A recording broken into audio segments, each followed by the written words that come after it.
Welcome back! What I would like to talk to you right now is about how this works, how the brain works. And I'm going to give you an analogy with my iPod. Now, when I first got this iPod, I pressed play and the damn thing didn't work. It's like, what's going on? And then somebody told me I had to download data into it, and then it would work, and it could store lots of data, just like this thing.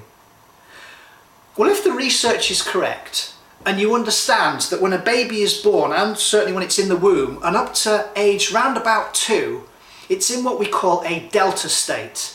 In other words, the brainwave patterns are to some extent unconscious. The baby is not aware of things. It doesn't matter what happens to the baby to some extent, it's not really going to be aware of it. It can't really respond except laugh about it or cry.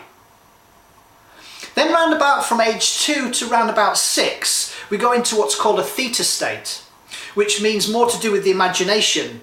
Or what it's really like is recording. It's like this, downloading the data. So now the child, up to age 6 or 7, is now recording its environment, what it can see, it can feel, it can hear from mum and dad, parents, guardians, all those that surrounds the child. Jim Rohn, the late Jim Rohn, once said that we are the average of 5 people we spend time with.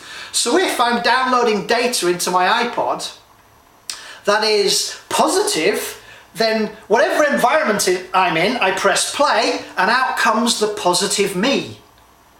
However, if I am surrounded by a negative environment, or one that I perceive as being negative, remember, all the time I see, hear and feel something, I'm deleting it. I'm distorting some of it and I'm generalizing it. And then what comes out comes out. So everything if I download crap into there, then press play, crap comes out. That's how this is. So my question to you is, are you being your best friend or your worst enemy? Is what comes out when you press play serving you and those around you? If not, guess what? You've got a wonderful opportunity to change your direction. How do you do that? Well, if you want something to change, you've got to change the way you look at it. Because in my opinion,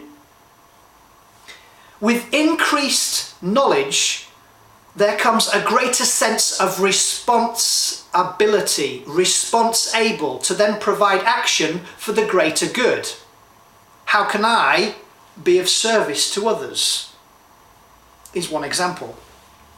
So, interesting how this works.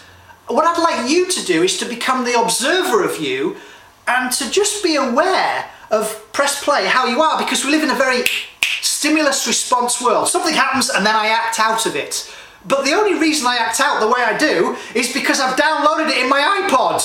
I've downloaded it in my brain and I don't know any different. So if you get angry, frustrated, whatever is going on, all you're doing is acting out what's downloaded into this. So if you're not happy with what's in this, then change.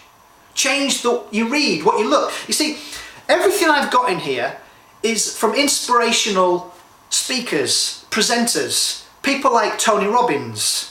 I've got people on Science for Life. They bring in great speakers. I've got things from Underground Wellness in here. I've got things here Beyond Health. Those are some of the things that I have decided to listen to and to learn, and then to remind you, because that's part of my passion.